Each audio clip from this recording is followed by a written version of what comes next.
सभी विद्यार्थियों का आप सभी का स्वागत है। आज आप लोगों को बहुत ही दिव्य बात बताने जा रहा हूँ। आप लोग तैयार हो? तो व्यासपीठ गुरुकुलम चैनल को सब्सक्राइब कीजिए और शेयर किया कीजिए। शेयर जब करोगे तभी आप जो सीख रहे हो, पढ़ रहे हो वो दूसरों को भी नॉलेज होगा। मैं आपके लिए इतना मेहनत करता हूँ, इतना ज्ञान जो आपको हज़ारों रुपया खर्च करने पर भी नहीं मिलेगा। आजकल स्कूल कॉलेज में भी ये चीज़ें पढ़ाई नहीं होती है। पढ़ाने वाला कोई नहीं है और पढ़ने वाला भी कहीं नहीं है। 1-2 विद्यार्थी को कोई टीचर पढ़ाता भी नहीं है। और अभी पीजीटी इत्यादि परीक्षा सब आ रही है और मैंने आपको कहा था कि मैं आपको बताऊँगा। तो मैं आज आपको काव्य प्रकाश के अनुसार जो काव्य का प्रयोजन है, काव्य किस लिए किया जाता है? क्या मतलब है कविता करने से? जहाँ देखो जिसको जो 4 लाइन कविता करने आता है वो सुनाने लग जाता है फट से जो है फट से। बोलेगा यार मेरी कविता सुन ले। तो तुम्हारी कविता में क्या रखा है? कविता में रखा है।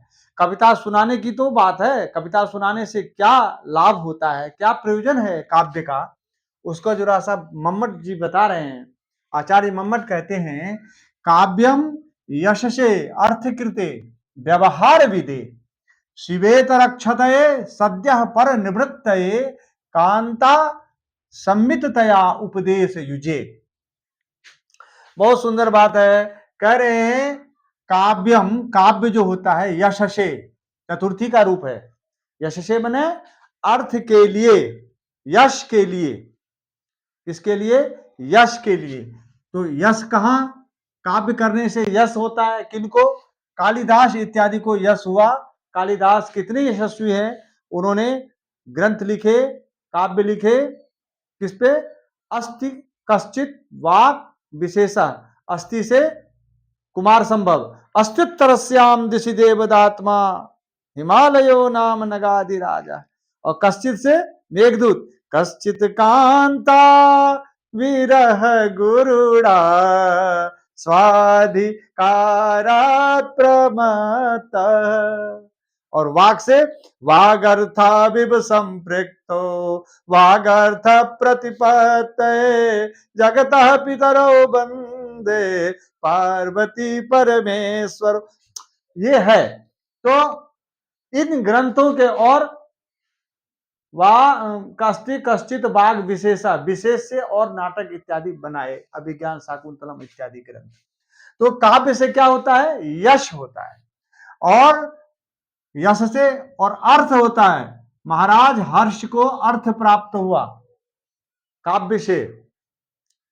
आपने पढ़ा है?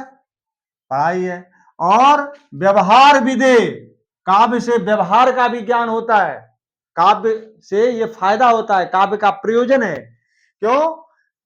क्या व्यवहार होता है कि राजा के दरबार में जाए तो किस प्रकार से जाना चाहिए, कहां बैठना चाहिए, कहां क्या व्यवहार हमें करना चाहिए, इस बात का ज्ञान हमें काव्य से ही प्राप्त होता है। सारे व्यवहार के ज्ञान किससे लिखे हैं? नीति शतक, जितने भी ज्ञान की जो बातें हैं वो काव्य रूप में है। तो काव्य जो है, तमाम कविताएं हिंदी में भी हैं, सभी भाषाओं में काव्य लिखे गए हैं। उससे व्यक्ति के व्यवहार का ज्ञान होता है। हैं? अच्छा, चौथा लक्षण है काव्य का प्रयोजन है शिवेतर रक्षते। शिवेतर जो कल्याण से दूर करने वाले जो पदार्थ है उससे रक्षा करता है काव्य। कैसे रक्षा करता है? अर्थात अमंगल को नष्ट करता है। और इसके उदाहरण में तो आचार्य मम्मट ने मयूर कवि का उदाहरण दिया है। मयूर कवि की कथा सुनिए। आज से 19 आज से 1000 वर्ष पहले की बात है। 1078 संवत और ईस्वी सन 1021 में धारा नगरी, जहां महाराज भोज का शासन था, उस नगरी का नाम था धारा। और भोज राजा के धारा नगरी में 2 विद्वान रहा करते थे। एक तो रहते थे बाणभट्ट और दूसरे रहते थे मयूर कवि। तो महाराज भोज के सभा रत्न थे बाणभट्ट और मयूर कवि। दोनों दोनों बहुत विद्वान थे, अपनी कविता किया करते थे। तो जो कुछ मयूर कवि रचते वो बाणभट्ट को सुनाते, और बाणभट्ट जो कुछ रखते वो मयूर कवि को सुनाते। तो अक्सर बाणभट्ट के घर चले जाया करते थे, क्योंकि बाणभट्ट की जो पत्नी थी वो मयूर कवि की बहन थी, तो वो भगिनीपति थे, बहनोई थे। तो एक दिन की बात भई का कि बाणभट्ट अपनी पत्नी से किसी बात पर कहा सुनी हो गई, वाद विवाद हो गया आपस में पति पत्नी में।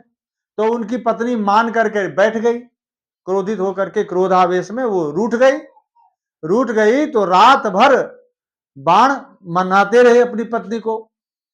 तो रात्रि बीत गई, चंद्रमा क्षीण हो गया, दीपक जो जल रहे थे वो भी बुझने वाले हैं, मटक रहे हैं, और सवेरा होने वाला है। और रोज प्रातः काल 5 बजे मयूर कवि आ जाते थे घूमने टहलने के बहाना, और अपनी कविता सुना जाया करते थे। तो आज क्या हुआ, उन्होंने अपनी पत्नी के लिए एक श्लोक कहा है। क्या कहा है? गत प्राया रात्रि कृषतनु शशि सीर्यत इव प्रदीप यं निद्रा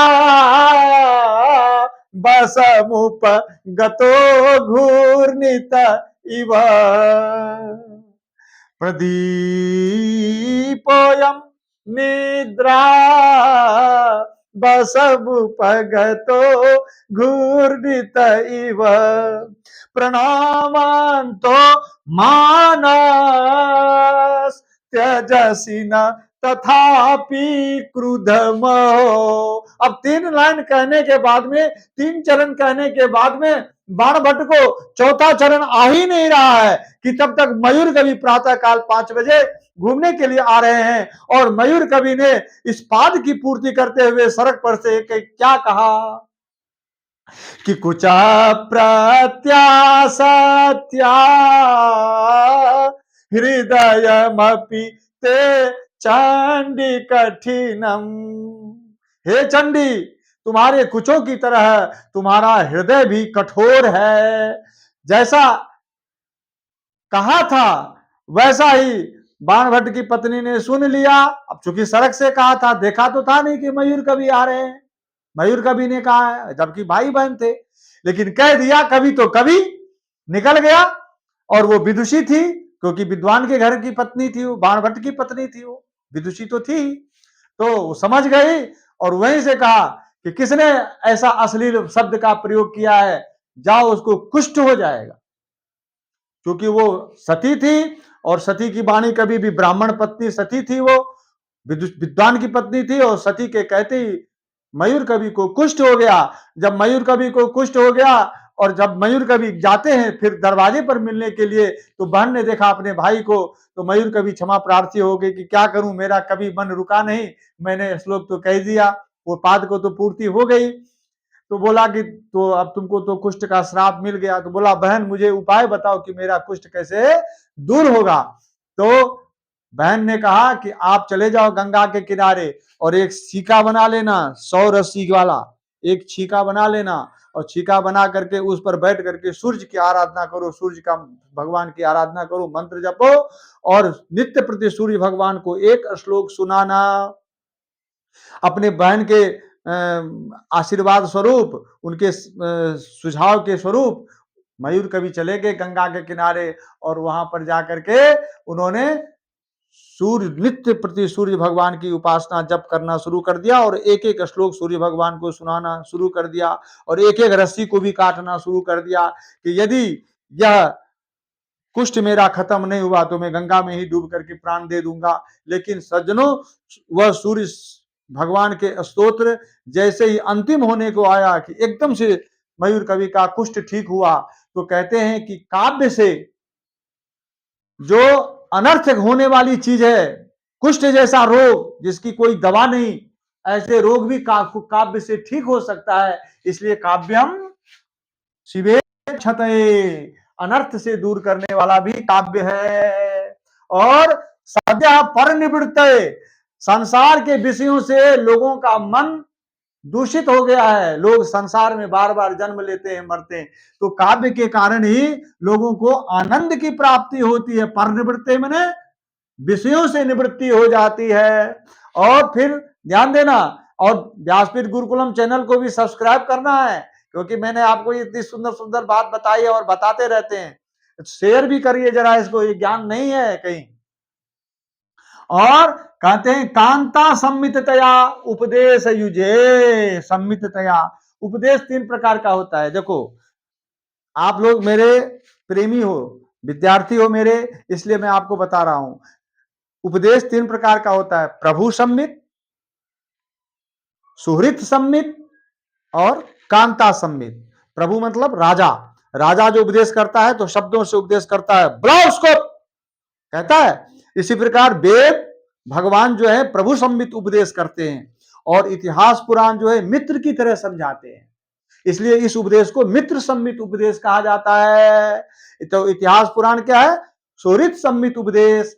और काव्य जो होता है, साहित्य इत्यादि जो कवियों के द्वारा, विद्वानों के द्वारा लिखे गए साहित्य शास्त्र, काव्य शास्त्र हैं, ये पत्नी की तरह आपको उपदेश करते हैं। क्या कहते हैं, रामादिवत वर्तितव्यम न रावणादिवत, राम की तरह आचरण करो बेटा, रावण की तरह आचरण मत करो, जिससे संसार में तुम्हारा अपयश पहले, या किस तरह किससे ज्ञान होता है, आपको काव्य से ज्ञान होता है, रामायण इत्यादि काव्य के पढ़ने से। इसीलिए ये बातें मैं लिख इसलिए लेता हूं कि ताकि मैं आप लोगों को कहने के समय मैं भी ना अटकूं, और आप लोग भी ध्यान रखना, और समय लिखने में न व्यर्थ हो, इस बात का ध्यान रखिए, समय लिखने में ना व्यर्थ हो, इसलिए मैं कहता हूं। तो इसी के साथ मैं आप लोगों से आशा करता हूं कि आप लोग सब्सक्राइब कीजिए, और जो व्हाट्सएप पर पढ़ना चाहते हैं, आपको मैंने व्हाट्सएप पर नंबर दिया था 73 0 27 13